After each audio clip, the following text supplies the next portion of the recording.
Hello, my friend.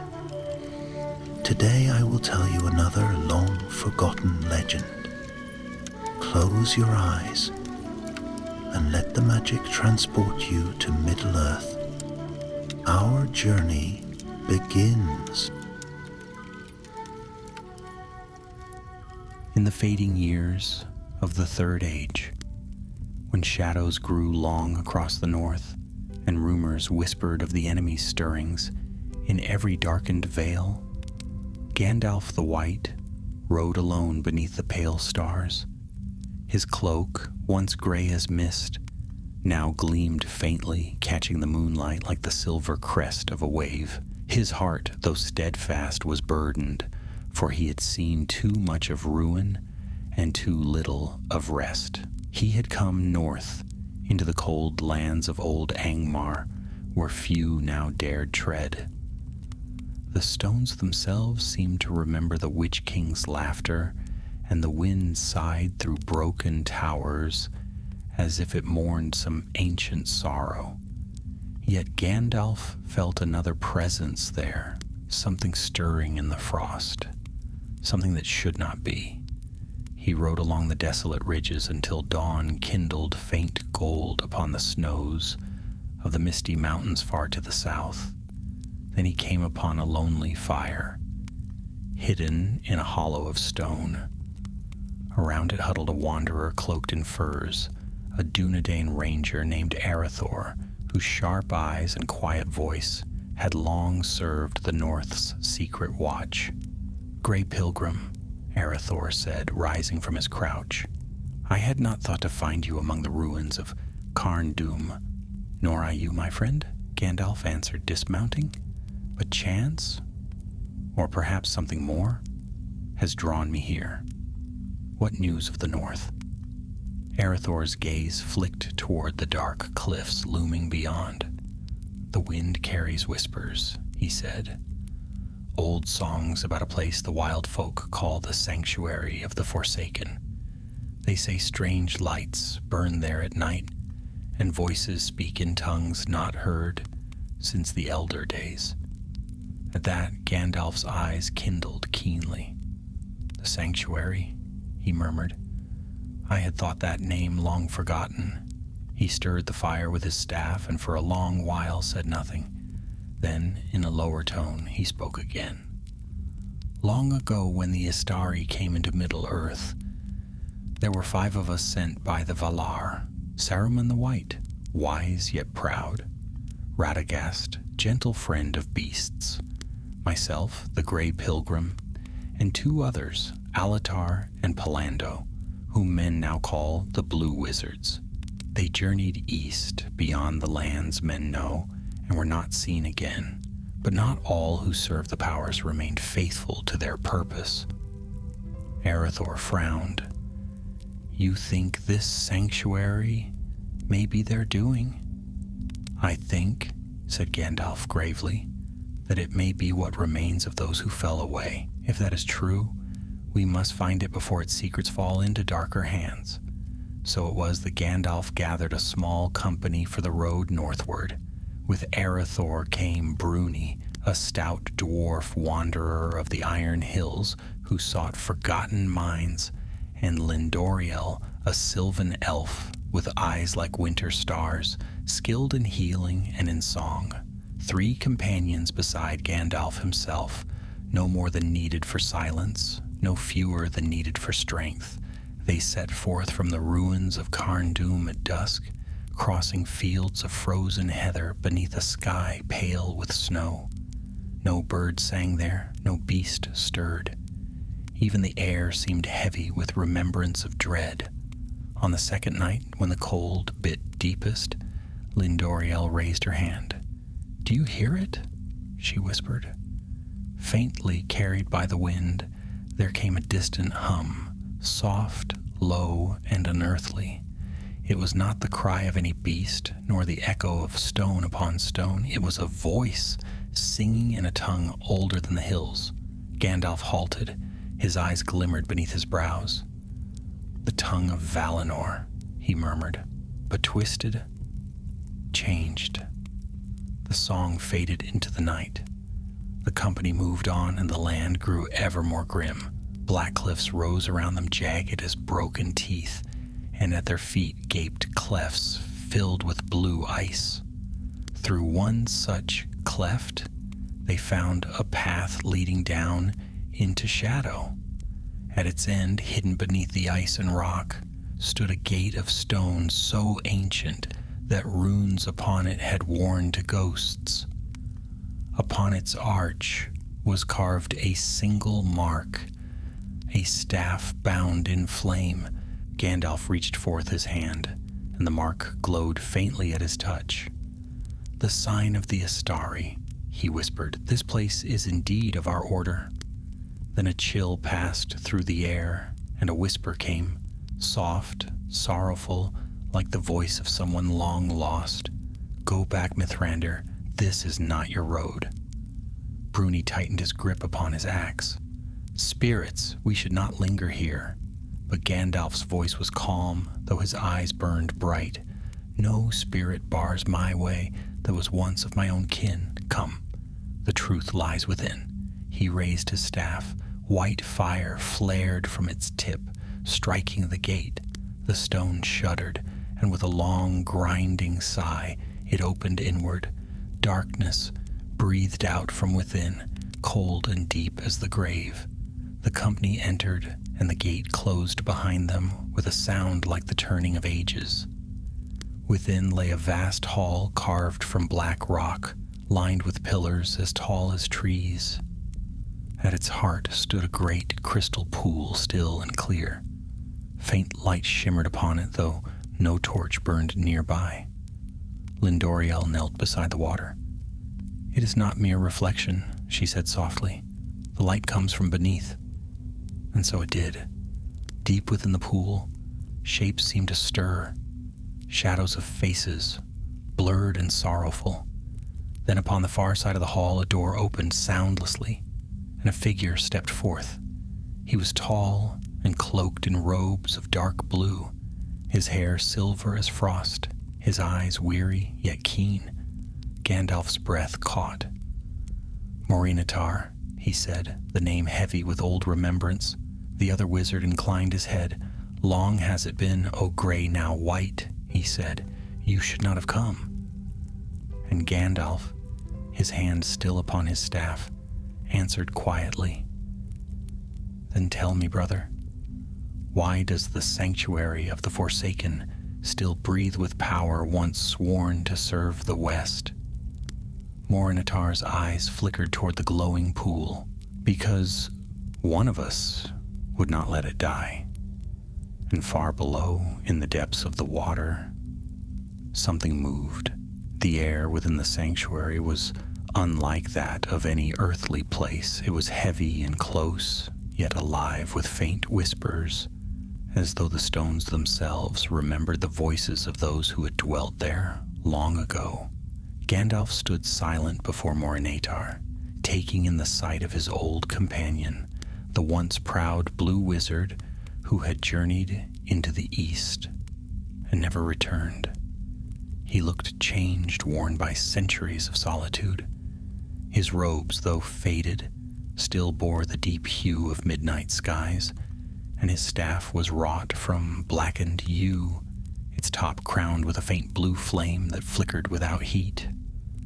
"Long indeed it has been," Gandalf said, his voice echoing faintly through the hall. "You vanished from the knowledge of the wise. We feared that you and Palando had fallen into darkness, or been lost among the far lands." Morinitar's expression did not change. "We did not fall, Mithrandir. We fled. The East was not ours to master. It swallowed us whole. Palando sought to kindle hope in the hearts of men who bowed to shadows, but they turned against him. I brought what remained of our purpose here, northward, to preserve what wisdom we could. This place was to be our refuge, our sanctuary from despair." Gandalf's gaze swept across the vast chamber, the cold light of the pool reflecting in his eyes. "Yet what I sense here is no refuge. It is grief, turned to bitterness. Arathor stepped forward warily, his hand upon the hilt of his sword. You speak of refuge, but this place reeks of sorcery. There is death bound within these walls. The blue wizard's eyes flicked to him cold as frost. Your mortal senses deceive you, Ranger. Not death, memory. Here dwell the echoes of our order, those who could not bear the failing of their task. Bruni grunted low. Echoes or not, I'd rather face the mines of Moria than spend a night with whispering ghosts. A faint smile touched Morinitar's lips, though it held no warmth. Then you should not have come at all. Before Gandalf could answer, the pool began to shimmer. Ripples spread across its surface, though no hand had touched it. A pale mist rose, coiling upward until it shaped itself into the faint outline of a man, a tall figure with long hair, the color of storm clouds, and eyes that glowed faintly from within. Rata, Morinitar said quietly. He was one of us. The apparition spoke, and its voice was as soft as falling snow. You bring strangers here, Morinitar. Is that what the West sends now? Outsiders and spies? Gandalf stepped closer to the edge of the pool, his white robes bright against the gloom. The West sends no spies, he said. Only one who still remembers the purpose for which we came. What remains of you, Rata? What have you wrought here? The ghostly form solidified, and now the pool boiled beneath it as though stirred by deep currents. What remains? The figure hissed.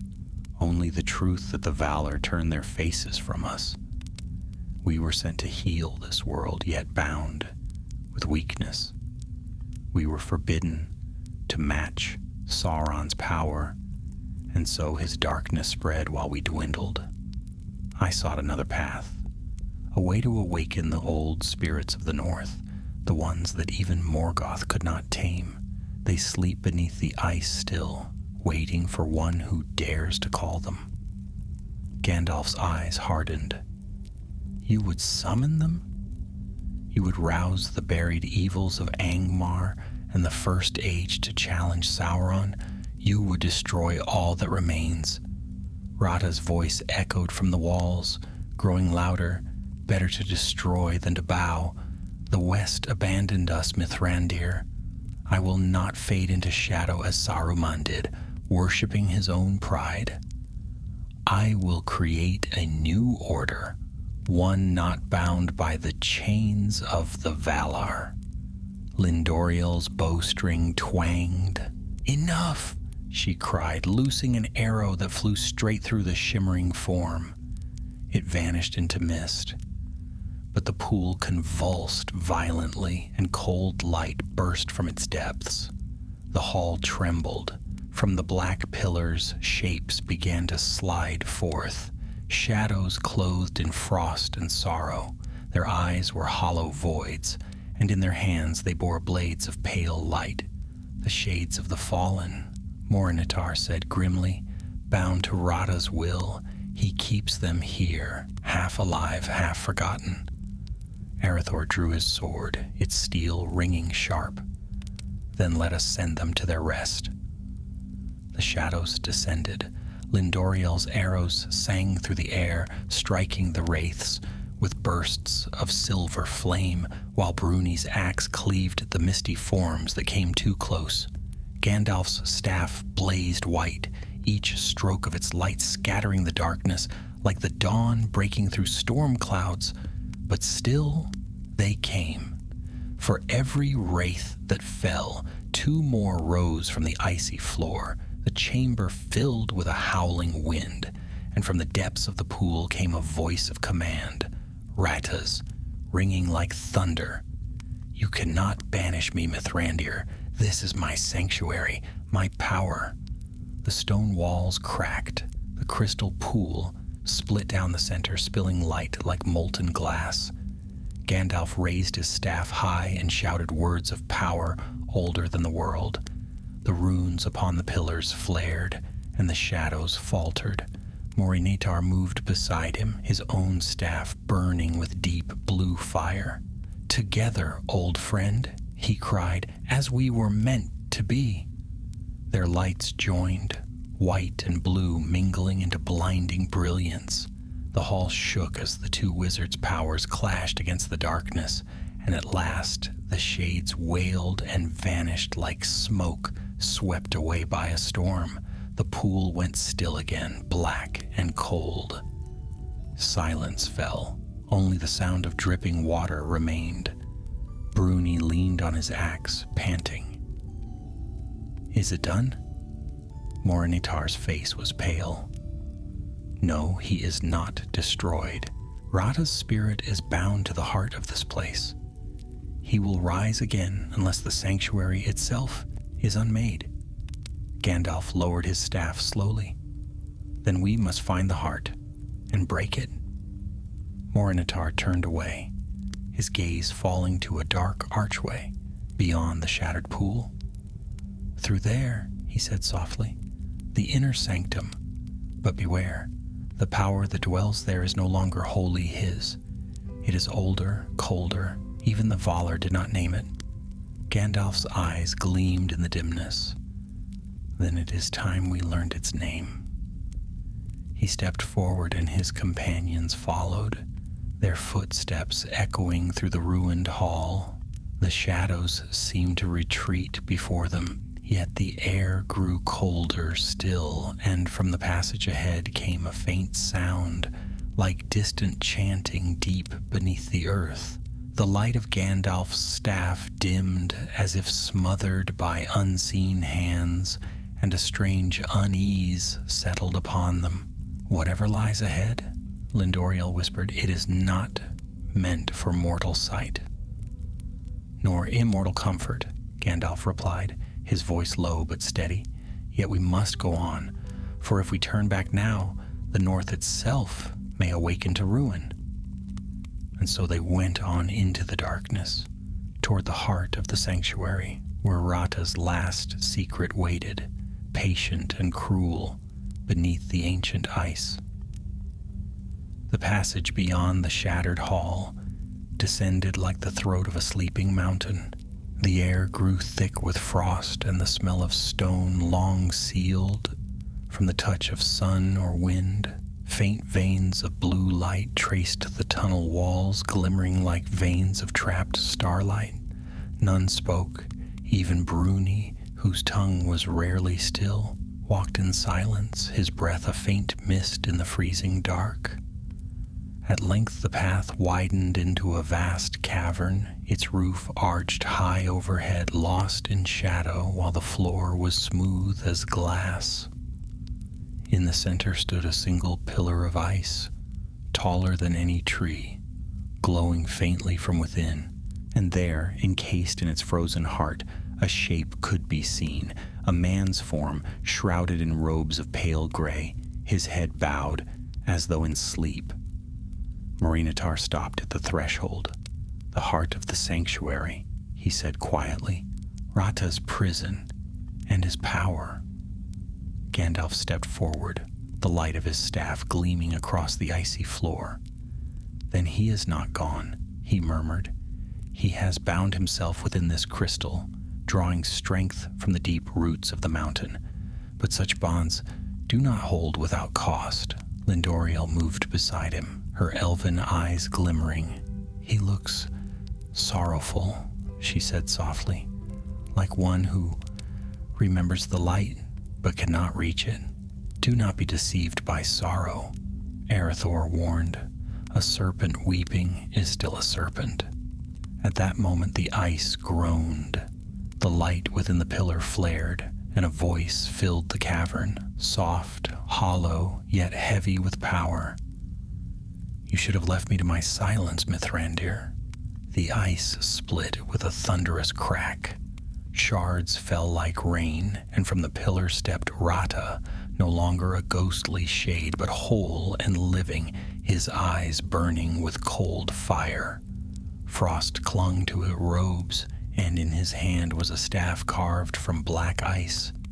Gandalf's company drew back, weapons ready, but Gandalf himself did not move. "So you have forsaken even your own flesh for power," he said. "What you have done here is perilous, Rata.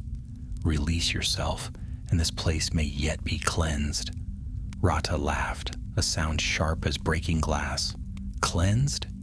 By whom? The Valar who turn their backs on us? You who serve their silence?" His voice rose, echoing through the cavern. "No, Mithrandir, I will not yield. While the West hides behind its seas, I will forge my own dominion here. The North will rise again, not under Sauron, not under any lord of men or elf, but under one who remembers the true flame of creation." He struck the floor with his staff. The ground trembled and cracks raced outward from the pillar's base. From those fissures came a dim, pulsing light, the same strange glow that had haunted the sanctuary's halls. Morinitar's eyes widened. "He has awakened the sleeper," he whispered. "The sleeper?" Bruni echoed. Morinitar's voice was grim. "A spirit of the elder days. One of the cold Maya that served Morgoth in the First Age. When their master fell, many were buried deep beneath the mountains. Rata must have found one in his folly and bound it to his will." The cavern shuddered again. From the cracks below, a deep, resonant sound rose, a heartbeat vast and ancient, slow as the turning of the world. Rata spread his arms, and blue fire leapt from his staff. "Behold the power denied to us," he cried. "The fire of frost, the will of unending sleep." The ice exploded outward in a blinding storm. The air filled with shards that cut like knives, and from the heart of the cavern rose a colossal form, vague, shifting, its body woven from mist and frozen light. Eyes like pale moons opened in the dark, and a low growl rolled through the stone like thunder. Gandalf lifted his staff, the white flame flaring against the storm. "Rata, listen to me," he shouted above the roar. "That spirit will not serve you. It will consume you and all that you have built." But the blue wizard's laughter echoed wild and defiant. "Let it. Better to burn with power than fade into dust." The great form stirred fully now, spreading its wings of ice and shadow. The temperature dropped so suddenly that breath froze in the air. Lindoriel cried out as the creature's gaze fell upon them. "It is waking!"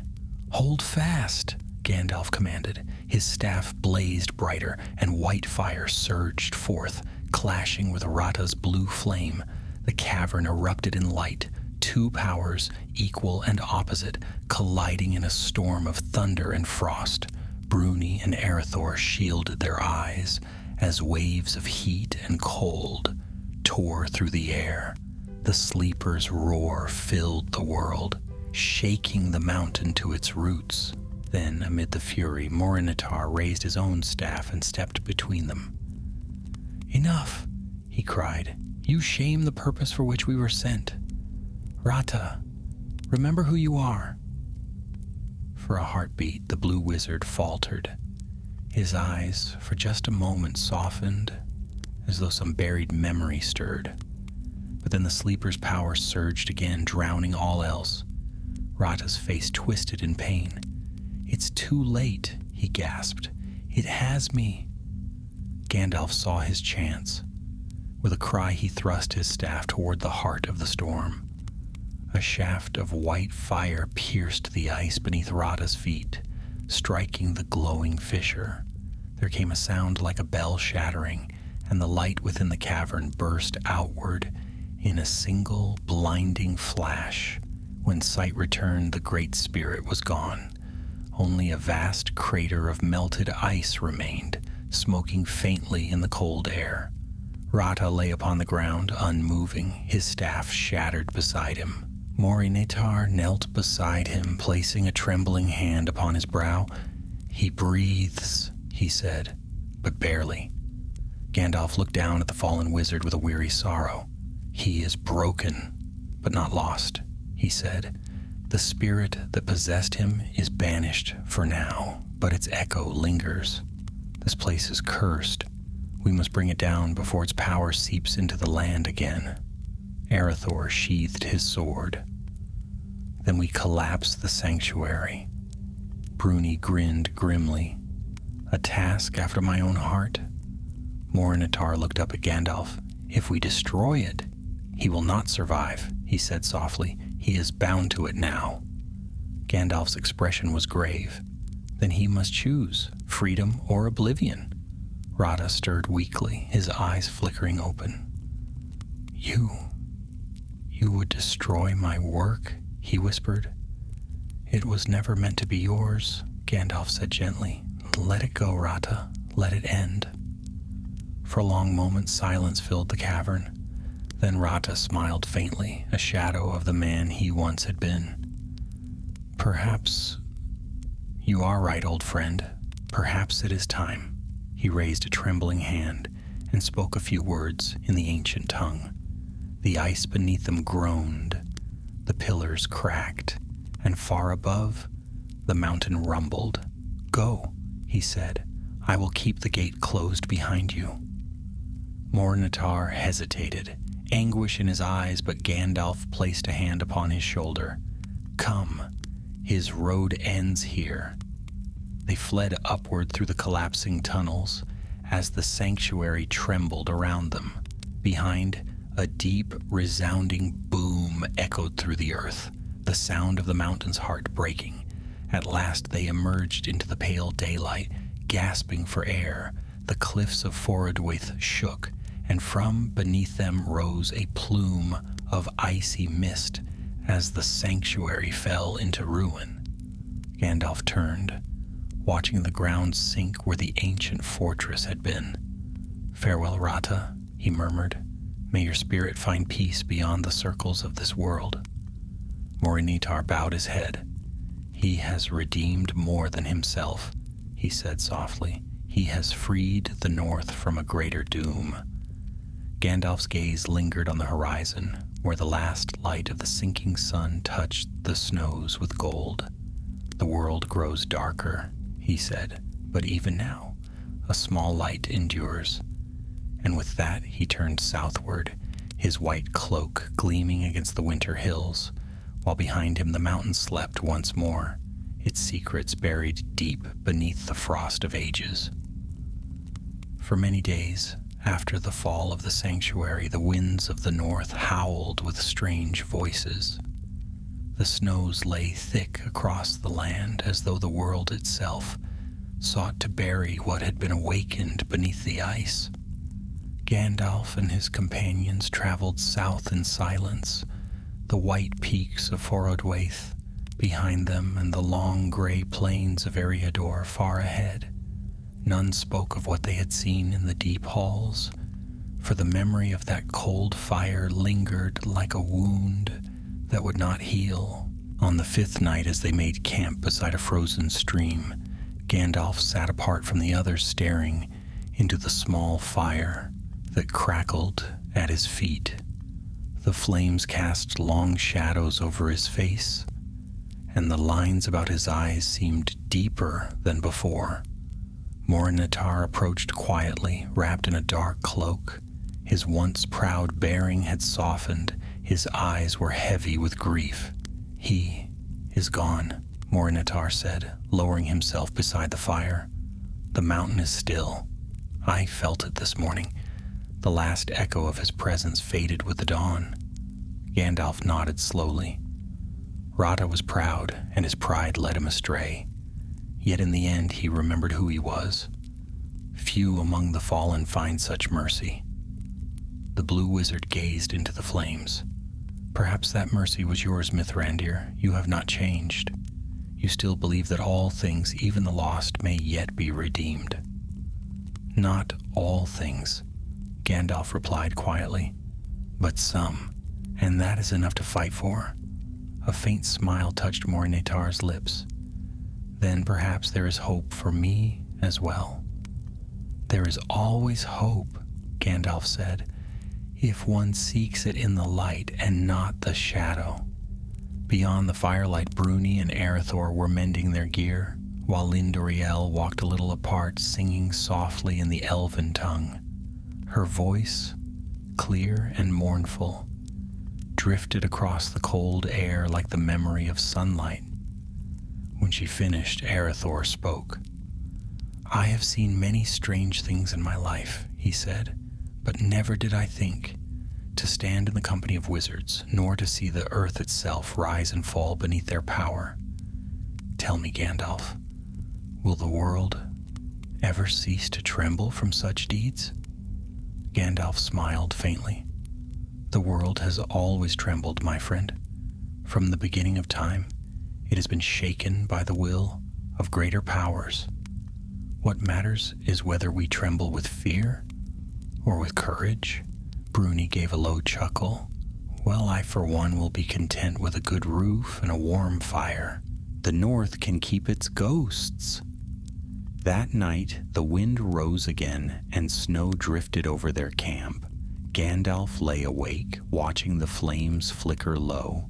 In his heart, he felt the weight of the days ahead, the gathering storm in the east, the growing darkness that even now crept over the lands of men.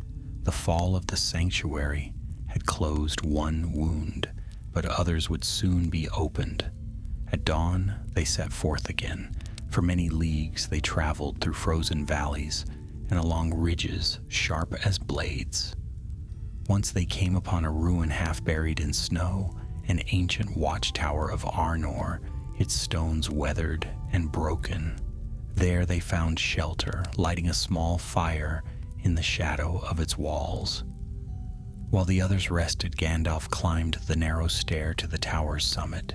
From there he could see the vast sweep of the north, endless snowfields, the dark rim of mountains, and beyond them the faint glimmer of the Sea of Foroshel. He stood for a long time, lost in thought. At last Morinitar joined him. "The wind here carries old voices," he said. "They speak of kings long gone and battles forgotten." "Many kingdoms have risen and fallen in this land," Gandalf said. "Even now their ghosts watch us, but the living must not dwell among the dead for too long." Morinitar turned to him. "What will you do now?" "I will return south," Gandalf answered. "The time grows short. War stirs in the east and south alike. I must stand with those who yet resist the darkness." "And I?" Morinitar asked quietly. "What place remains for one such as me?" Gandalf regarded him kindly. "Go east again if you will. The peoples there still need wisdom, and not all of the blue wizards are lost. You may yet do great good if you walk humbly." The other wizard was silent for a while. Then he nodded. "So be it. The east is vast, and my heart has known its sorrows. Perhaps there I may find my peace." When they descended, the others were ready to depart. The company's road split at the tower's base, one path leading west toward Bree and the Shire, the other vanishing eastward into the wild. Morinitar turned to his companions. "We part here," he said. "Your journey lies south, and mine lies into shadow." Lindoriel bowed her head. "May the stars of Elbereth light your path, son of the west." Bruni clasped his hand. "If you ever pass through the Iron Hills, seek me out. There's always a hammer and hearth for a friend." Erethdor only inclined his head. "The rangers will remember your aid, though they may never see your face again." Morinitar smiled faintly. "Then my labor will not be in vain." Gandalf placed his hand upon the other wizard's shoulder. "Farewell, old friend," he said. "May your road lead you where the darkness cannot follow." "And yours," Morinitar replied, "until the end of days." With that he turned and strode eastward into the falling snow, his blue cloak vanishing like a shadow among the hills. For a long time Gandalf stood watching until the last trace of him was gone. Then he sighed, mounted his horse, and turned south. The others followed, silent and thoughtful. Days passed. The land softened as they neared the borders of Eriador, where green hills once more broke through the snow. The air grew milder, and the sound of flowing water returned. Yet even as spring's promise touched the land, Gandalf's mind remained restless. One evening, as they camped beneath the stars, Lindoriel spoke. "Do you ever tire of wandering, Mithrandir? Of bearing so many burdens that are not your own?" He smiled gently. "I tire, yes. But rest is not for me, not yet. I am as a wind that must blow until its task is done. When all storms have passed, then perhaps I shall sleep." Arathor looked toward the south, where a faint red glow marked the horizon. "That storm is nearer than we think," he said. Gandalf followed his gaze. "Aye," he murmured, "and when it breaks, every heart in Middle-earth shall feel its weight."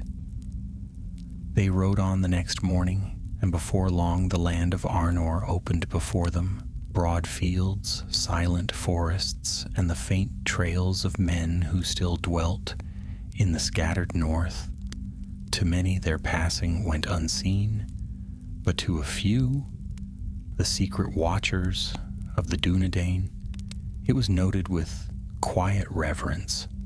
When at last Gandalf took his leave of his companions, it was near the Brandywine's gray banks. Bruni would journey east to his kin, Lindoriel would return to the Golden Wood, and Arathor to his hidden brethren. Their bonds, forged in the cold halls of the north, would endure beyond parting. Gandalf watched them go, and for a moment the world seemed still.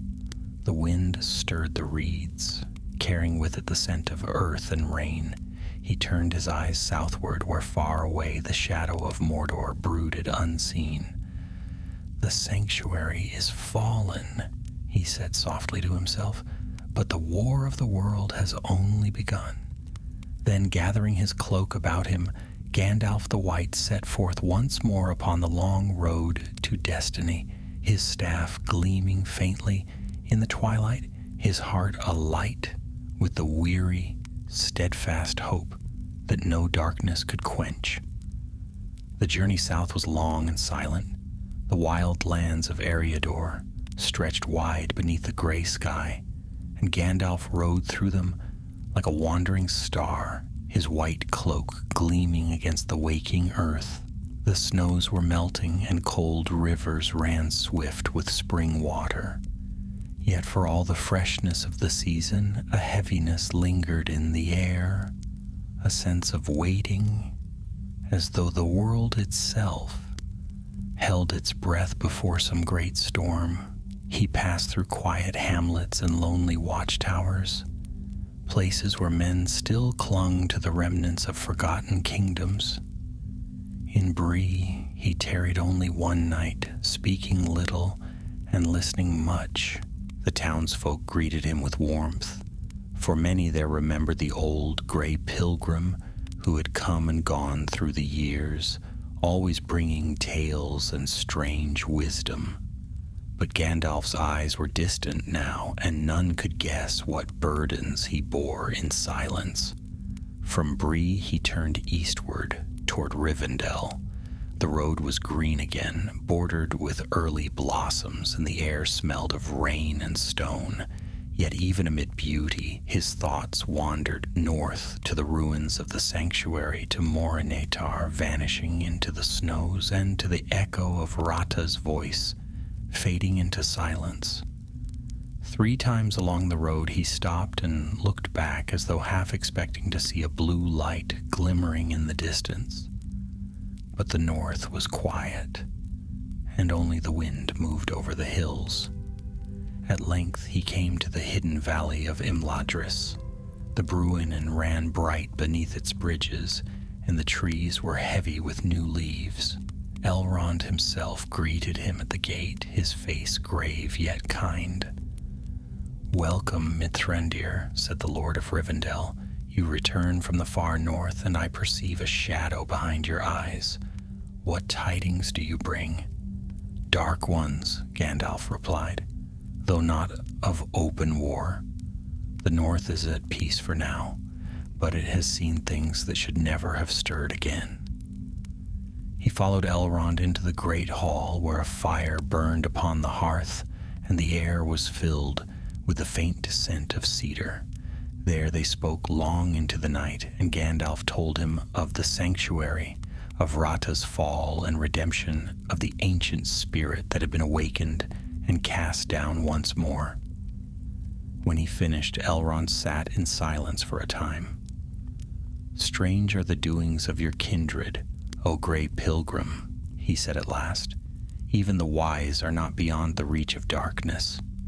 Yet I deem this victory not in vain. The north will sleep again, though dreams of the old world will linger there. Dreams that may yet wake," Gandalf said softly. "The dark powers of the earth never die. They only wait for the unwise to call them." Elrond's gaze rested on him. "And you, Mithrandir, will you never rest?" Gandalf smiled faintly, though his eyes were sad. "Rest comes for all, my friend, but not yet for me. There are roads still open and deeds yet undone. The enemy gathers his strength in the east, and the hour of decision draws near." Elrond inclined his head. "Then tarry here a while if you can. The road will not shorten for your haste." For several days Gandalf remained in Rivendell, walking beneath the budding trees and speaking often with Elrond and Glorfindel. He studied ancient scrolls, seeking signs and prophecies that might foretell what was to come. In quiet moments he sat by the river and watched the waters flow, his thoughts wandering far beyond the valley's peace. One morning, as the sun broke through mist and gold, light filled the valley. A messenger arrived, a tall rider in the livery of Gondor. His steed was weary from long travel, and his cloak was torn by the road. Gandalf met him beneath the great archway. "Hail, Mithrandir," the rider said, bowing low. "I bear word from the steward of Gondor. Strange tidings have come from the east. The borders of Mordor stir with movement, and black smoke has been seen rising from the mountain of fire." Gandalf's heart tightened. "So it begins," he murmured. "The shadow moves sooner than I had feared." The messenger nodded gravely. "The steward begs your counsel in Minas Tirith. He fears the enemy servants gather once more in secret." "I will come," Gandalf said, "but not by the swiftest road. There is one I must find before I go south." He dismissed the rider to rest, then went to Elrond. "The time of waiting is over," he said. "I must seek the one who will soon bear a greater burden than any of us." Elrond's eyes glimmered in understanding. "The halfling," he said quietly. "You have long watched the Shire." Gandalf nodded. "There is a power in that land that even Sauron has not yet measured, something simple and pure that his malice cannot comprehend. I must return there." So Gandalf departed from Rivendell and rode west once more. The days were clear and fair, but his heart was troubled, for he felt the first faint trembling of a storm that would soon break over all Middle-earth. He came at last to the green hills of the Shire, where the air smelled of tilled earth and spring flowers, and the laughter of children drifted through the meadows. To the eyes of the world, it was a place untouched by evil, a small, peaceful corner forgotten by time. But Gandalf knew that even the smallest hearth could be kindled into great flame when the hour demanded it. He tarried in Hobbiton, speaking little of his long road. The folk greeted him as they always had, with a mix of delight and wariness, for Gandalf's visits were ever followed by strange happenings and unexpected adventures, yet none guessed the weight that lay behind his gentle smile. Often he would stand upon the hill at sunset, watching the red light fade over the western fields, and think of the sanctuary lost beneath the ice. He remembered Radha's last words and Morinitar's vow to walk once more beneath the eastern stars. Even the fall of the lesser among the wise had its place in the weaving of fate. One evening, as the first stars bloomed above, a small figure came up the path, curious, bright-eyed, and unassuming. Gandalf turned, his face lighting with quiet amusement. "Good evening, Bilbo Baggins," he said. "It seems the world grows restless again, and I find myself in need of good company." Bilbo blinked in surprise, but his smile soon followed. "You're up to something, I can tell. Oh, well, come inside, Gandalf, before the kettle goes cold." And so in that small, warm home beneath the hill, far from the ruins of the north and the shadows of the east, the next chapter of Middle-earth began. Gandalf listened to the crackle of the fire and thought of all that lay ahead, of rings and riddles, courage and loss, and the fragile hope that men and elves alike would soon depend upon. Yet for that night at least, he allowed himself to rest. The storm was coming, but its first breath was gentle, and in the heart of the Shire, under the quiet stars, the weary wanderer found, for a little while, a measure of peace. Spring deepened across the lands of the west, fields ripened, streams ran bright, and even the air seemed sweet with promise. Yet to Gandalf, the beauty of those days bore the taste of shadow, for he knew how swiftly fair things faded before the wind of evil. He tarried in the Shire but a little while, watching its peace and gathering his strength. Then, when the first leaves turned gold upon the hedgerows, he set his face toward the south once more. He rode through Bree and down the greenway, his heart growing heavier, as he passed from the gentle hills into the wild, where fewer men now wandered. The road that had once been the pride of Arnor was broken and overgrown. The watchtowers of the Dunedain stood empty, and the cries of hawks echoed through the ruined stones. All that once was bright had dimmed, and the world seemed to sleep in uneasy dreams. On the 12th day of his journey, he came to Tharbad, where the gray flood still wound through the reeds, and the ruins of the old bridge stood like the bones of giants. The land smelled of mud and rain, and mist hung over the marshes. There he met 2 rangers, watchers from the north, who hailed him in the dusk. "Hail, Mithrandir," said the elder, bowing his head. "Strange tidings follow you as ever. We have seen riders upon the far hills, cloaked in black, though the sun was high. They move swiftly, and none dares follow." Gandalf's eyes darkened. "Black riders? You are sure?" "As sure as I am of my own breath," the ranger replied.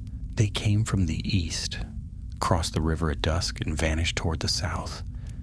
No sound of hoof or cry of man followed them, yet the grass where they passed withered." A cold dread stirred in Gandalf's heart. "Then the servants of the enemy are abroad," he said. "Their coming bodes ill for all." He left them that night, pressing hard along the southern road.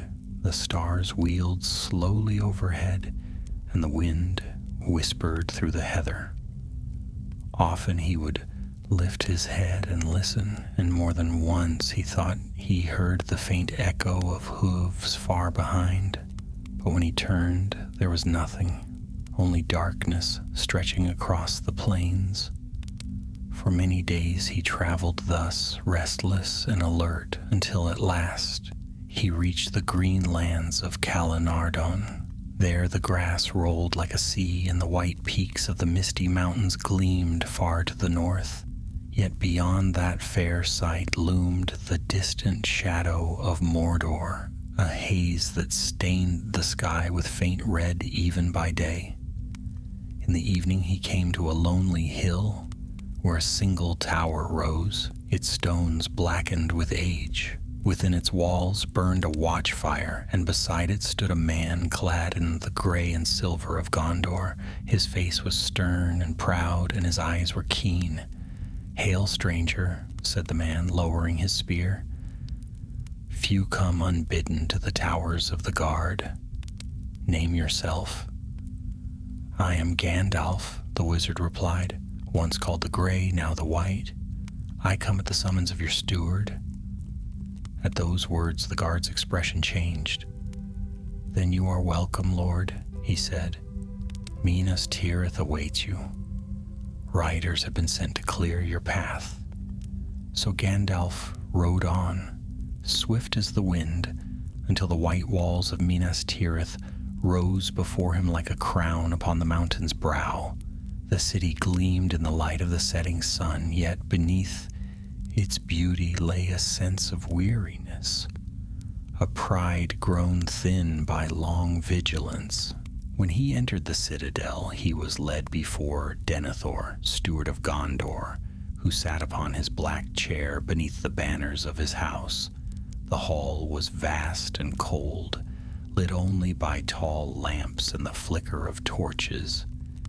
Denethor's gaze was keen and proud, his bearing that of one who had long carried burdens alone.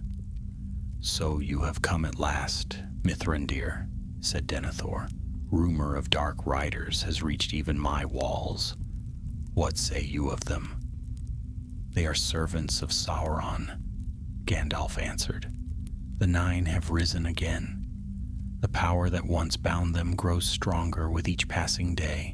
Soon they will seek that which was lost, and if they find it, all hope will fail." Denethor's eyes narrowed. "You speak of the ring. I have heard that tale too often. A trinket of ancient kings, lost to time. Do you truly believe it still exists?" "I do," Gandalf said, and his voice carried like the toll of a bell.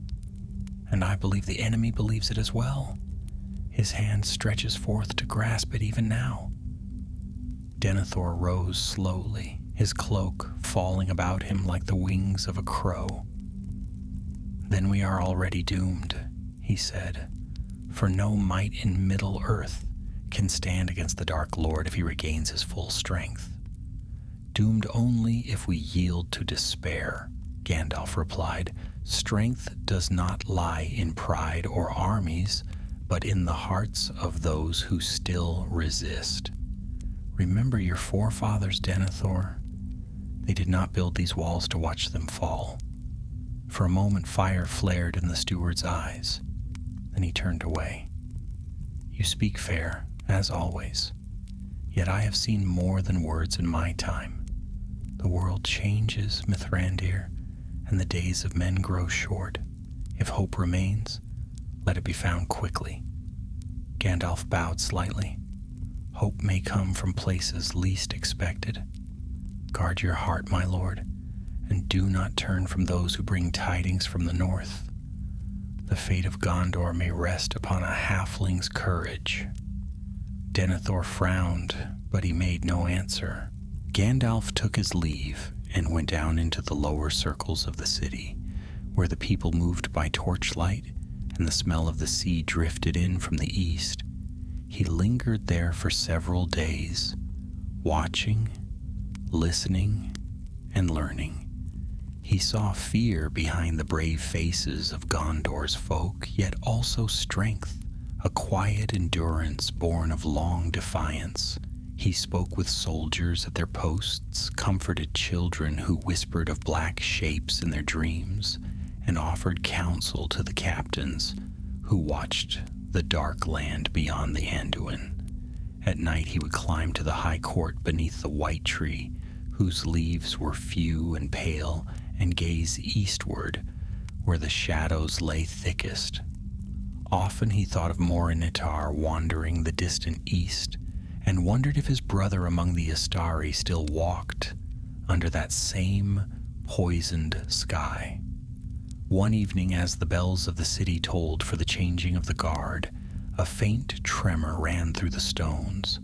Far to the east, a red flash split the horizon, and a deep rumble followed, rolling over the plains like thunder. Gandalf gripped his staff. "So it begins," he whispered. "The fire of the mountain wakes once more." In that moment he knew that the peace of the West had ended. The long watch of the wise was over, and the war of the world was about to begin. Yet even as dread settled upon his heart, a glimmer of hope stirred within him.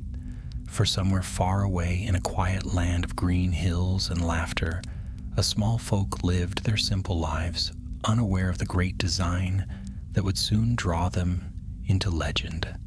And Gandalf, standing upon the white walls of Minas Tirith, beneath the rising stars, smiled faintly to himself.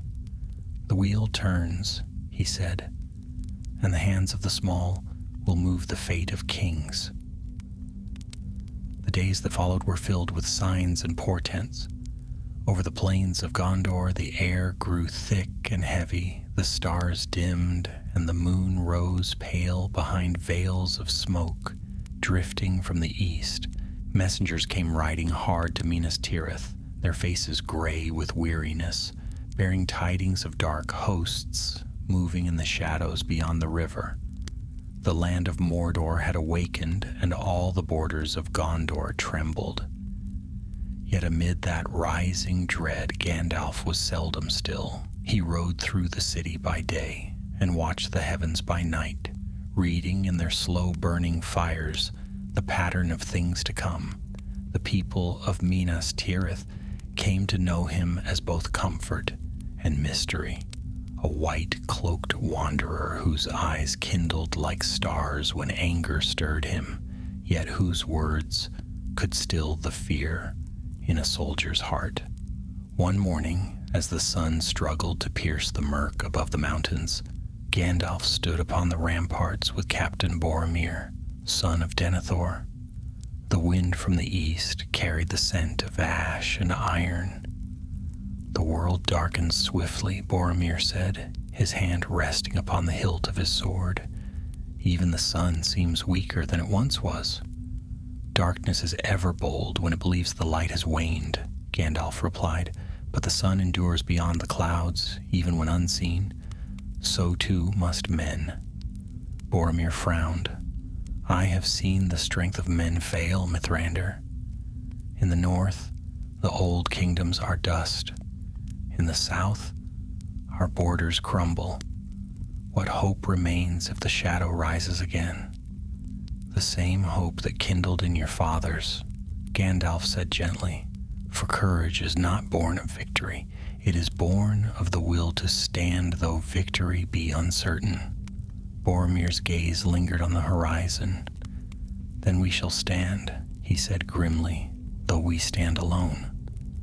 As they spoke, a horn sounded from the lower gate. A rider approached from the north, cloaked in the gray of the Dunedain. He bore with him a sealed letter marked with the token of the White Council. Gandalf took it swiftly, his face grave as he broke the seal. The words within were few, but their meaning struck him like a blow. He read them twice, then folded the parchment and tucked it within his robe. "What news?" Boromir asked. "News that changes all," Gandalf answered. "The Ring of Power has been found." Boromir started. "Found? Where?" "In the Shire," said Gandalf. "Where least expected, as such things ever are. It rests now in the hands of a halfling, one Frodo Baggins, kinsman of Bilbo, who once bore it before." Boromir stared in disbelief. "A halfling? You cannot mean to trust such a trifle of a people with the fate of the world." Gandalf's eyes glimmered. "Do not scorn the small son of Denethor. Greatness may dwell in unlikely hearts. Even the least of creatures can change the course of destiny." Boromir turned away, his jaw tight.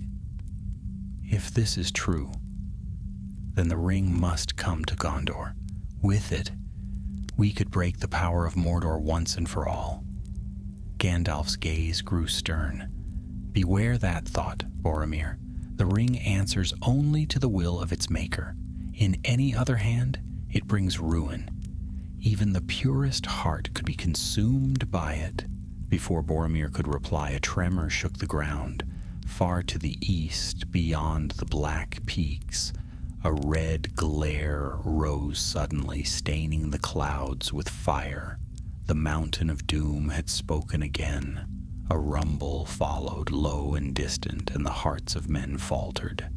"The shadow stirs," Gandalf said, "and now all things hasten toward their end." That night he could not rest. The city lay quiet under a pall of smoke, but in the stillness Gandalf heard the whisper of wings in the darkness, the sound of spies, unseen but near. He went down to the stables before dawn and saddled his horse. By sunrise he had already left the gates of Minas Tirith behind, riding north with the speed of the wind.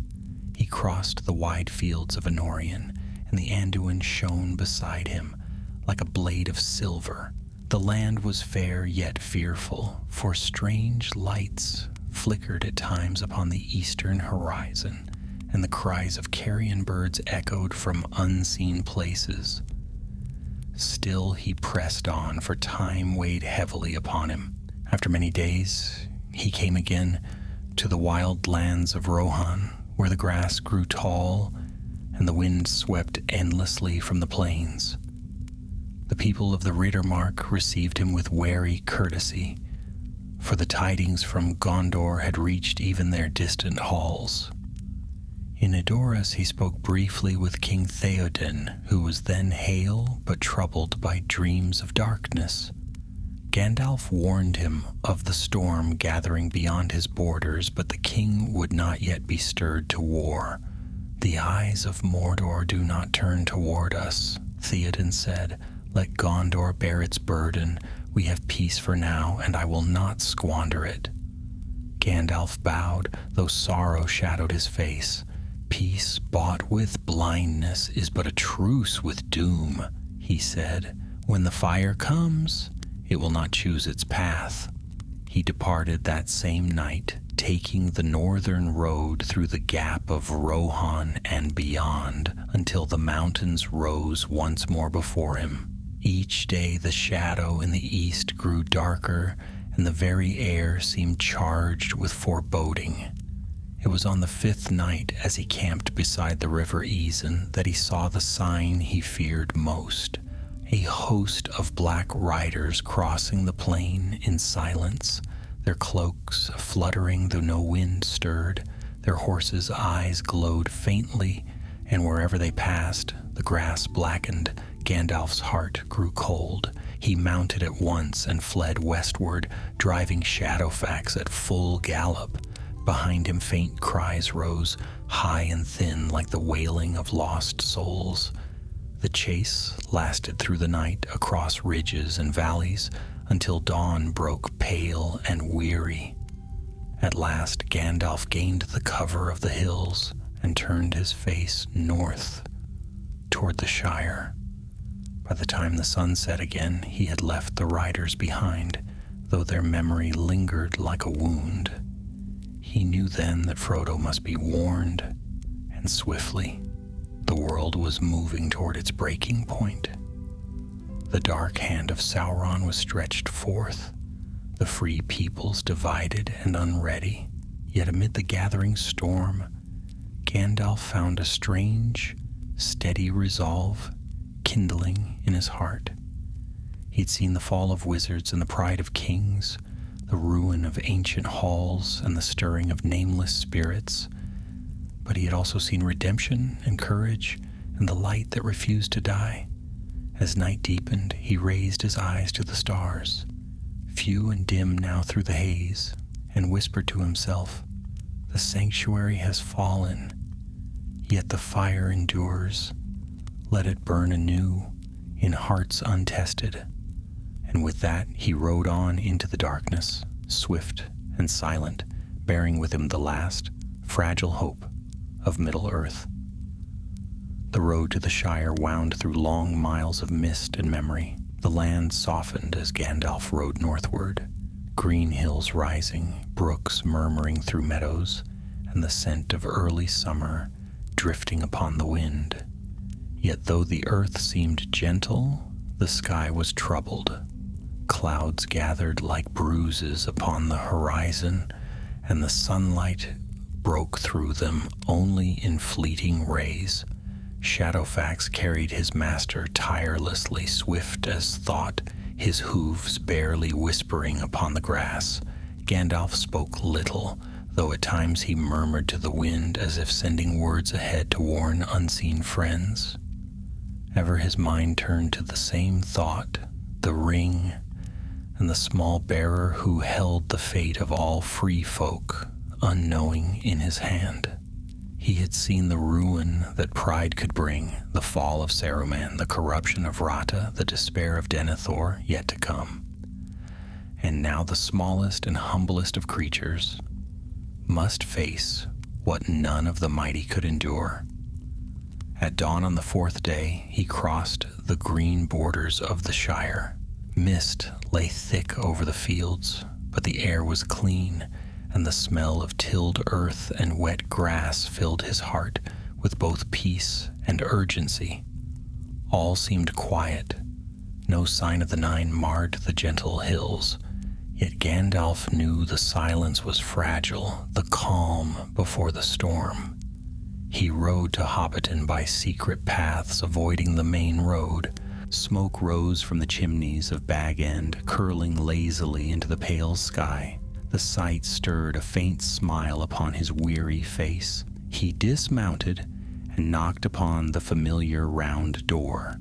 After a moment it opened, and Frodo Baggins stood there, his eyes widening in surprise and relief.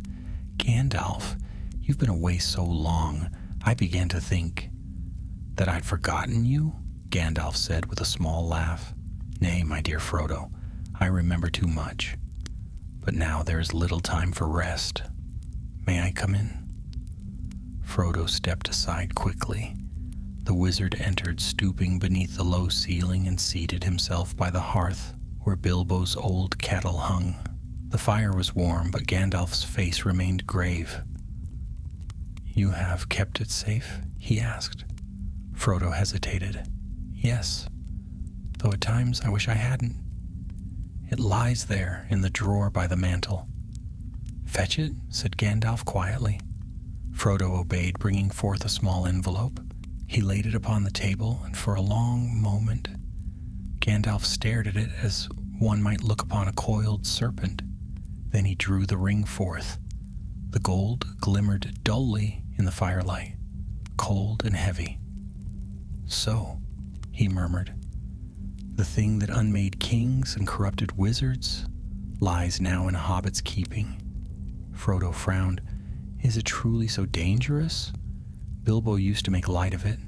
Just a trinket," he said. "Dangerous?" Gandalf's eyes flashed. "It is peril made flesh, Frodo.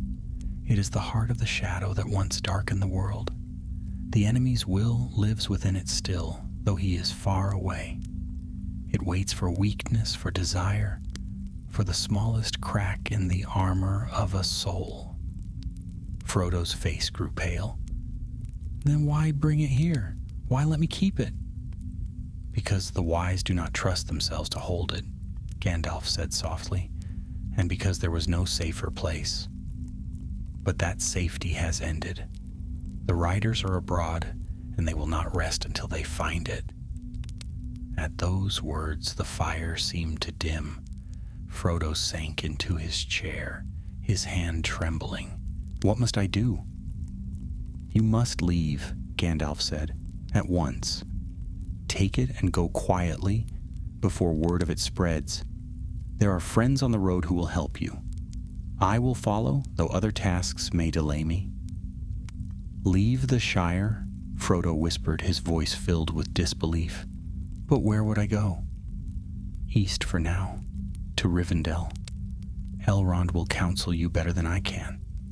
Beyond that," Gandalf's gaze grew distant, "beyond that lies the fate of the world." Frodo nodded slowly, the color drained from his face. "I will go then, if I must." Gandalf smiled faintly. "You must, but not alone. The road is long, and dark things walk it. Choose your companions wisely, Frodo Baggins. Friendship may yet prove the strongest magic in this age." The next morning, Gandalf departed before dawn, leaving Frodo to make ready in secret. The wizard rode east once more, his mind troubled. Though the ring was safe for the moment, he feared the swift advance of the Nine. Somewhere beyond the woods of the north, they were riding, drawn as hounds, to a scent they could not lose. He crossed the Brandywine at first light, pausing only to speak briefly with the rangers who watched the borders. Their leader, a tall man cloaked in gray, bowed low when Gandalf hailed him. "Strider," said Gandalf, smiling despite his weariness, "you have come at the right hour." "The hour of danger, it seems," the man replied. "The shadows lengthen, and strange riders pass through the night. My heart tells me the peace of the Shire will soon be broken." "You speak truth, Aragorn, son of Arathorn," Gandalf said. "The shadow has stretched its hand even here. The ring has been found, and the Nine are abroad." Aragorn's eyes sharpened. "Then it begins.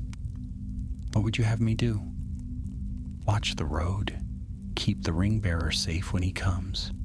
His name is Frodo, and though he is small, his courage will prove greater than many kings.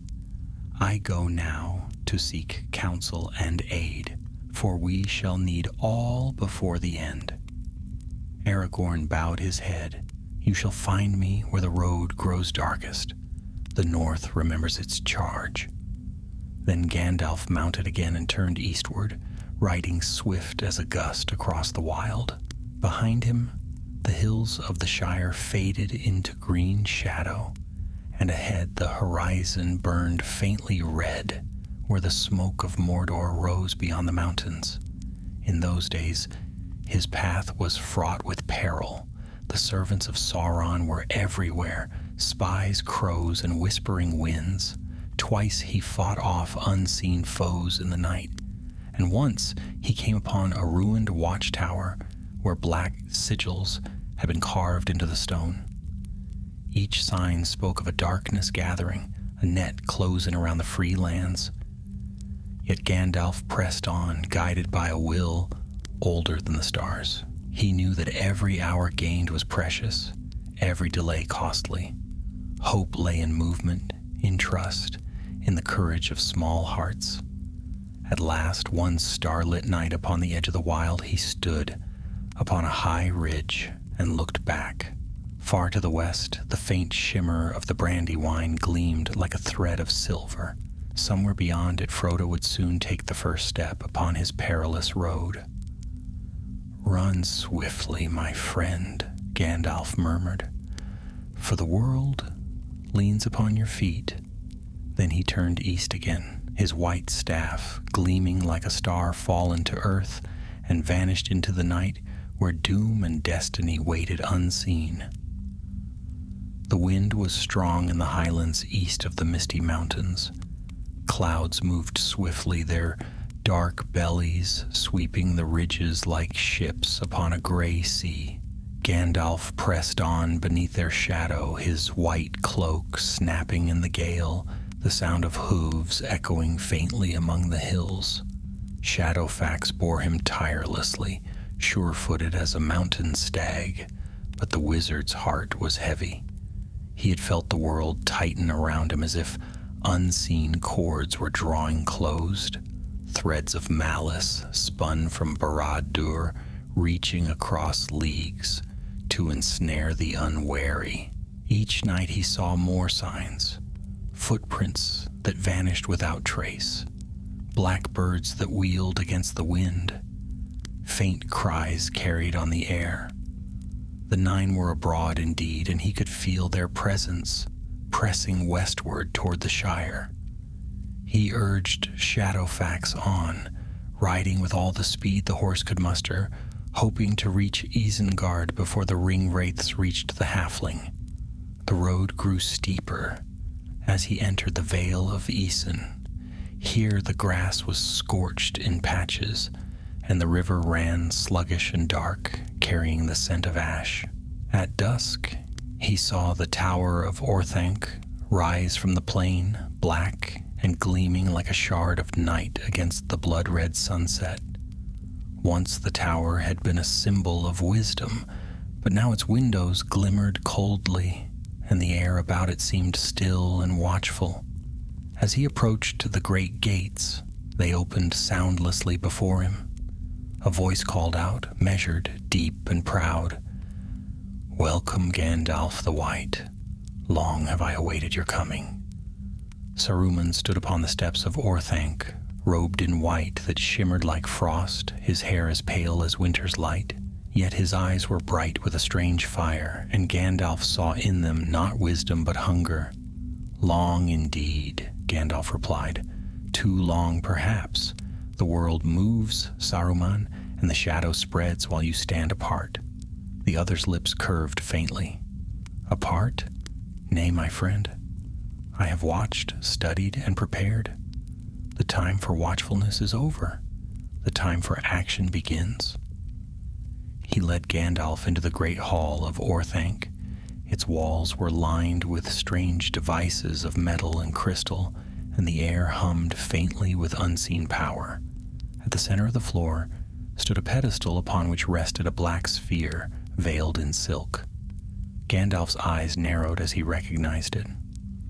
"The Palantir," he said softly. "You have used it." Saruman's smile deepened. "Would you have me blind in this age of rising darkness? Through it I have seen what few dare imagine.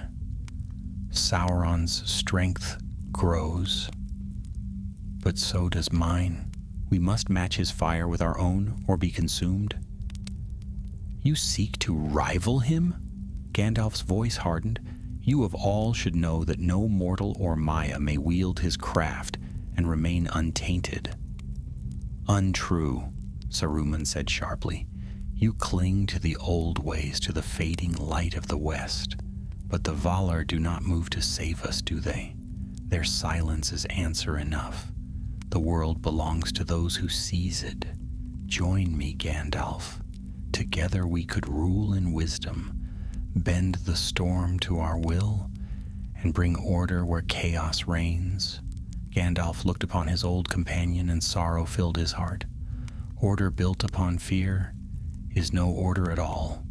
You have looked into the abyss too long, Saruman, and it has answered you in kind. At that, Saruman's patience broke. His staff struck the floor, and the hall shuddered. "Then you will not join me?" "I will not," Gandalf said simply. "While hope yet lives, I will serve it." "So be it," Saruman hissed. "You have chosen the losing side." Before Gandalf could raise his staff, the ground trembled beneath his feet. The air thickened, heavy with a will not his own. Saruman's voice rose, strong and terrible, weaving words of command in the tongue of power. Gandalf felt his limbs grow heavy, his strength faltering. The floor seemed to open beneath him, and a darkness closed around his senses. When he awoke, he lay upon the pinnacle of Orthanc. The wind howled through the heights, cold and merciless. His staff was gone. Around him the stone walls curved upward like a cage, slick with rain. Far below, the plains of Isengard spread out, a ring of fire and iron where once trees had grown. Saruman's voice came faintly from below, borne upward by the wind. "There you may watch the world burn, old friend, until you see that resistance is folly. When you are ready, call upon me, and I may yet show mercy." Gandalf closed his eyes. For the first time in many years, he felt true despair. Yet even in that moment, his mind turned not to his own peril, but to the small figure far to the north, carrying the One Ring. "Frodo," he thought, "hold fast, little one." Days passed, though he could not count them. The sun rose red and set behind a veil of smoke. Orcs toiled below, and the voice of Saruman echoed often through the forges. Yet Gandalf did not yield. He sat still as stone, gathering his thoughts, listening to the world. At times he heard faint cries from the west, birds calling, wind rushing through distant trees, and in those sounds he found strength. Then one night, a rush of wings filled the air. A shadow passed across the moon, vast and swift. Gandalf looked up, and his heart leapt, for he knew that sound. "Gwaihir," he cried. Out of the dark came the Lord of Eagles, his feathers glinting silver beneath the stars. "I was sent to seek you," the great bird called. "Radagast the Brown bade me look to the north wind for word of you, and strange tidings reached even my eyrie. You are in peril." "Indeed," Gandalf answered, "but you come not a moment too soon. Can you bear me hence?" Gwaihir circled once, then stooped low, his wings beating thunder through the air. "Climb, Mithrandir. I will bear you whither you will." With a last glance toward the depths below, Gandalf grasped the eagle's talons. The wind roared as they rose, higher and higher, until the tower of Orthanc was but a black needle beneath them. The plains of Isengard spread wide, an endless pit of flame and smoke. Then they turned northward, swift as an arrow loosed from the bow of heaven. For the first time in many days, Gandalf drew a deep breath of clean air. Stars shone above, bright and cold, and the world stretched vast and beautiful below. "You have my thanks, friend of old," he said. "Your need was heard on the wind," Gwaihir replied, "but tell me what stirs in Isengard. The smoke of its fires stains the mountains." "Deceit and ruin," Gandalf answered grimly. "Saruman has fallen to pride. He has joined hands with the very darkness he once swore to fight. Then his downfall will come," said the eagle, "for no craft of stone or steel can stand forever against the free wind." They flew through the night, and the stars wheeled around them. Below, the lands of Rohan stretched far and fair, sleeping under the moonlight. At dawn, they alighted upon a green hill, overlooking the river Limelight. There Gandalf stood once more upon solid earth, his hair whipped by the morning wind. He turned to the eagle and bowed low. "Fare you well, Gwaihir, swiftest of all wings. You have given hope to one who had little left." "Hope is the wind's gift," Gwaihir said. "Keep it well." With that he rose and vanished into the brightening sky. Gandalf watched him go, then looked east, where the shadow of Mordor smudged the horizon like a wound. The world was on the brink, yet he felt no fear, only resolve. For even after the fall of the sanctuary, after the treachery of Saruman and the coming of the Nine, he knew that light still lived, however small. "Fly, little ring-bearer," he murmured to the dawn. The eyes of the enemy turned toward greater fires. May you yet slip through his grasp. He took up his road once more, weary but unbroken, and the white gleam of his cloak caught the first light of morning as he vanished into the wide lands of the south. Morning spread golden fire across the plains of Rohan, lighting the world anew after long darkness. Gandalf rode east beneath the wide sky, his white cloak streaming behind him, and the wind of the Rittermark filled his heart with fresh strength. The eagle had borne him far, but the road yet called him onward. Though his limbs ached and his mind carried the weight of many labors, he pressed on without pause, for he knew time was slipping away like sand through a broken glass. The grasslands were vast, rolling and endless, and herds of horses ran across them, great steeds, proud and free.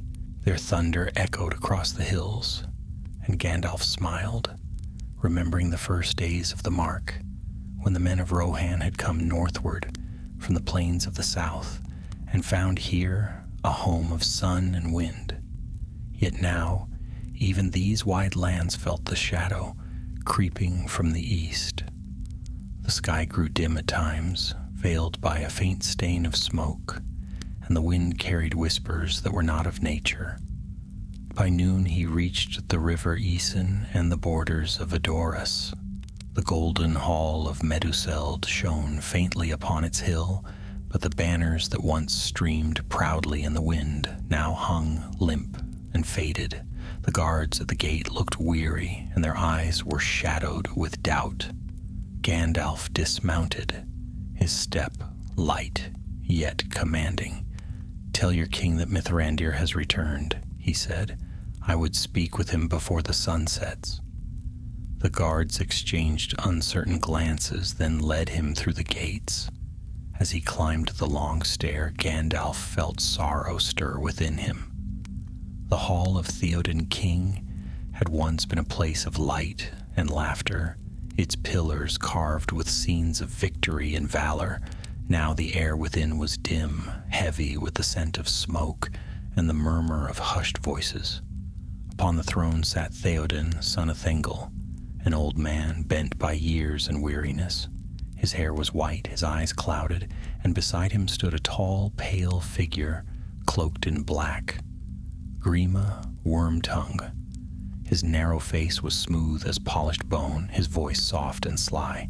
"My lord," whispered Grima, "it is the old wanderer again, the Stormcrow, bringer of ill news." Gandalf's eyes flashed.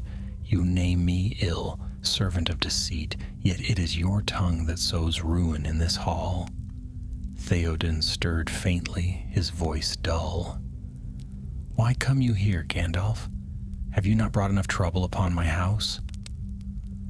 "I come with no ill purpose, Lord of the Mark," Gandalf answered, stepping closer. "But danger draws near, and the hour for counsel is past. The shadow of Isengard grows, and your enemies march even now upon your borders. Will you sit and wither while your realm burns?" Grima laughed softly. "Empty words. You come to sow fear. The king needs peace, not tales of doom." Gandalf's hand tightened upon his staff. Peace, Wormtongue, or submission? You would see this hall silent, its hearth cold, its people slaves to Saruman's will. At the sound of that name, Theoden's head lifted. A faint spark stirred in his eyes. "Saruman," he murmured. "He was my ally, my friend." Gandalf stepped forward, his voice rising like a wind through the hall. "He was, but no longer. He has betrayed all bonds of honor. He builds his armies in the pits of Isengard, forging war against your people. Even now, his servants trample your fields and slay your riders. Will you hear their hoofbeats upon your very door before you believe?" Theoden shuddered. His hands gripped the arms of his throne. "I am old," he whispered, "too old for war. What can I do?" "Live," Gandalf said softly. "Live as a king once more. Drive out this worm who gnaws your heart and stand again beneath the sun." Then he cast aside his cloak, and light filled the hall, pure and white, blazing from his staff. The air seemed to tremble, and the shadows fled before it. Grima shrank back with a cry, his pale face twisted in fear. "Begone, creature of lies!" Gandalf thundered. "Your master's voice shall no longer rule here." Theoden rose slowly, as though shedding the weight of many years. His eyes cleared, his back straightened, and color returned to his cheeks. "Gandalf," he said, wonder in his voice, "I dreamed of darkness, and you have brought me dawn." Gandalf lowered his staff. "Then rise, King of Rohan, and reclaim your house. There is war at your gate, but hope yet rides with your people if you lead them." At his word, the guards seized Grima, dragging him from the hall, despite his protests and curses. Theoden watched in silence, then turned to Gandalf. "My sight returns, but my heart grieves. How long have I slept?" "Too long," Gandalf answered, "but not so long that all is lost. Your sun has fallen, yet your people remain. Gather them, for the storm from Isengard will break soon." Theoden bowed his head. "Then so shall it be. The horns of the mark will sound again, and Rohan shall ride to war." Outside, the clear air of the plains swept through the gates.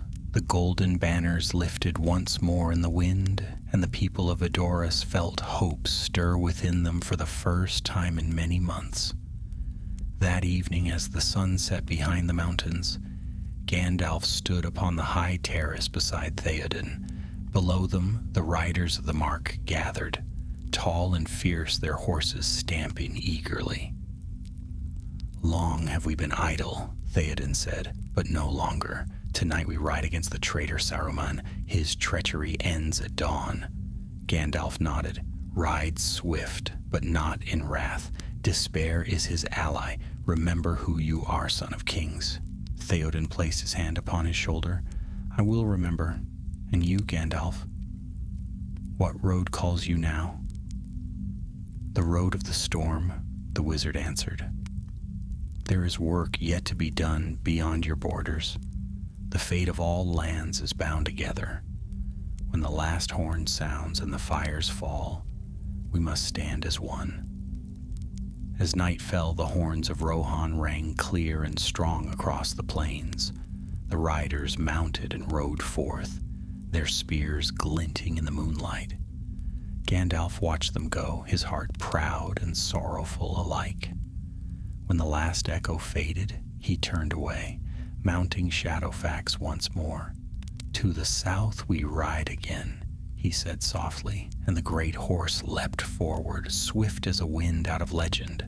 Behind him the plains of Rohan spread wide beneath the stars. Ahead, far beyond the mountains, lay the dark land of Mordor, where the eye burned and the world's doom gathered.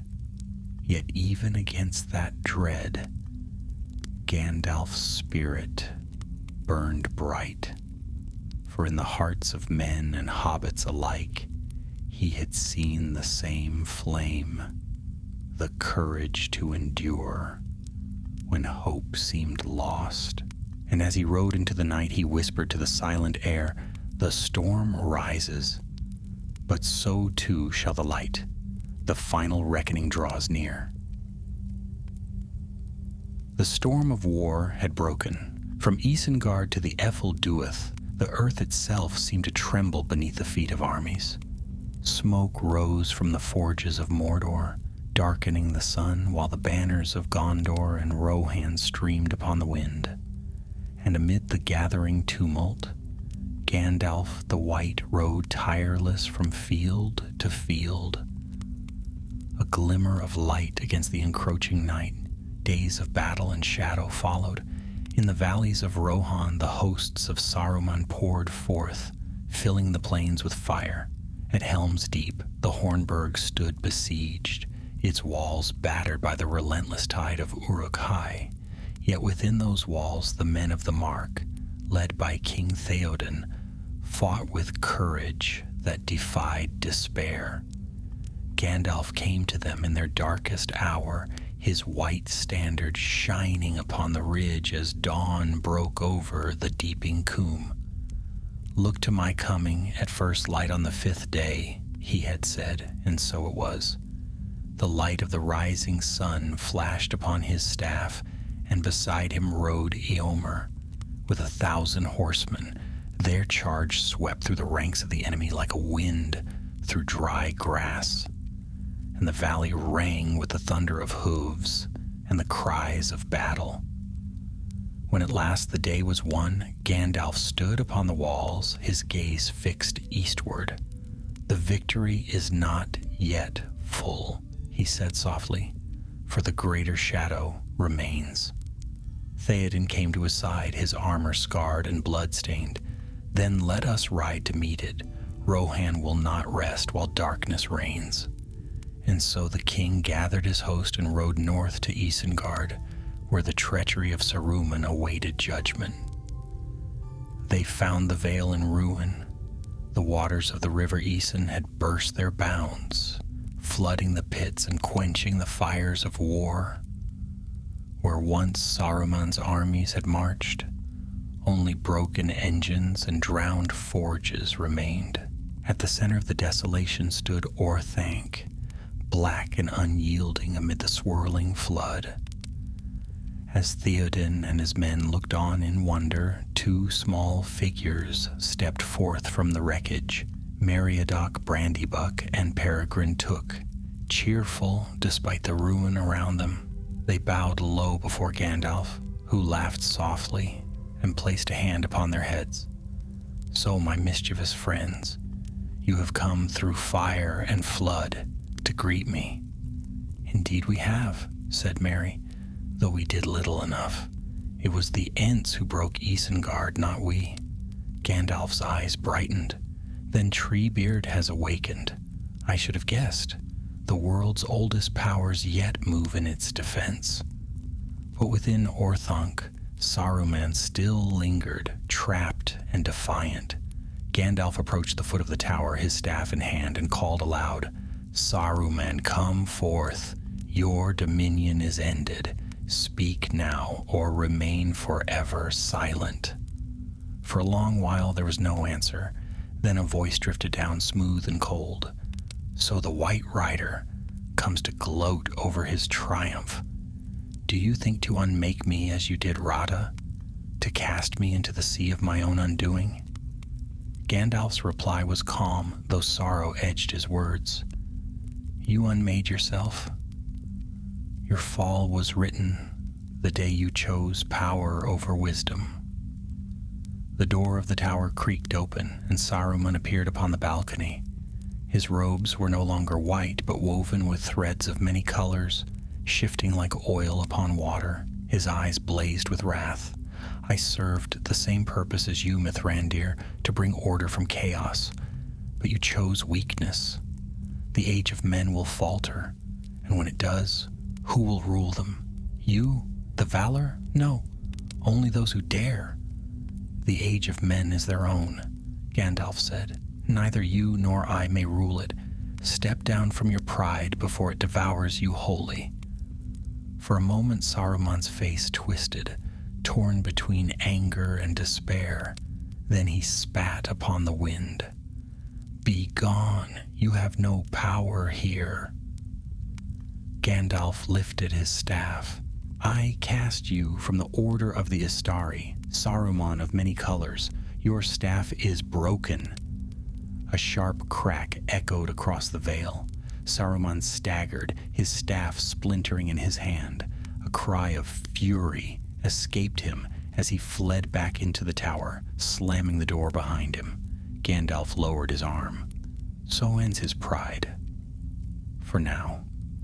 Treebeard and his Ents remained to guard Orthanc, and the riders of Rohan departed. Yet Gandalf's heart was troubled. "Saruman's spirit is not destroyed," he said to Theoden as they rode away. "He will linger, a shadow of malice, until the world forgets his name. But greater perils await us to the east." So it was that Gandalf rode once more to Gondor.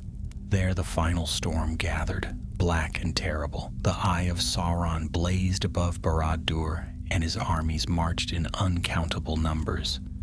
Against them stood the white walls of Minas Tirith, proud and gleaming in the sun. a last bastion of hope.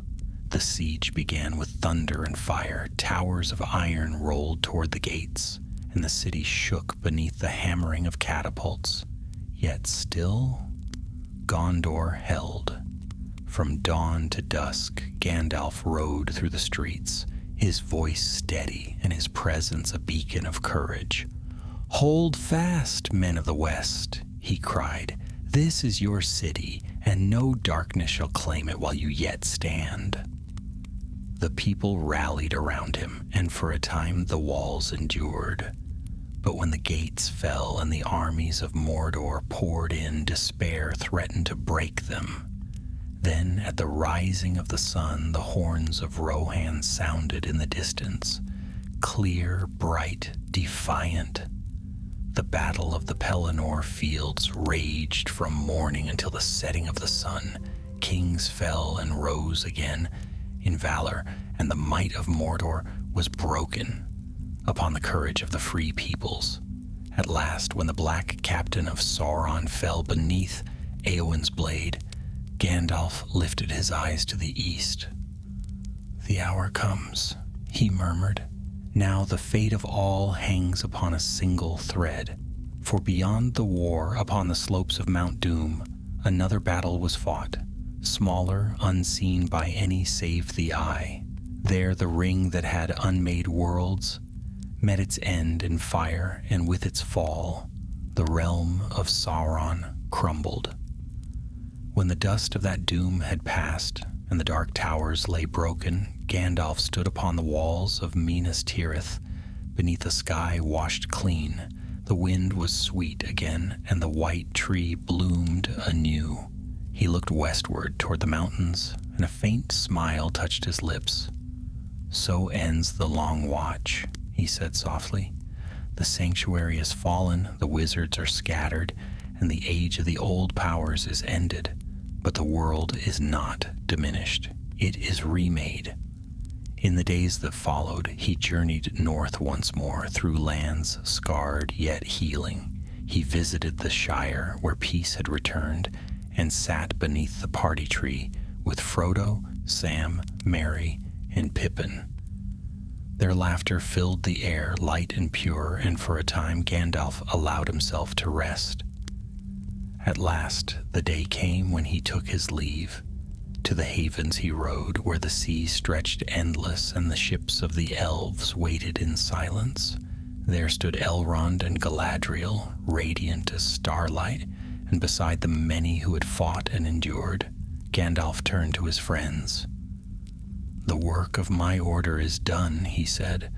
"The third age is ended. Keep well the peace you have won, for it was dearly bought." Then as the sun set in fire and gold, he boarded the white ship. The sails filled, and the vessel slipped into the west, bearing him beyond the circles of the world. Those who watched said that a great calm fell upon the sea, and the light lingered long upon the horizon as if bidding farewell. And in that stillness, the words of Gandalf seemed to echo across the ages. "Though the light fade, it is never lost, for every dawn is born from the ashes of night."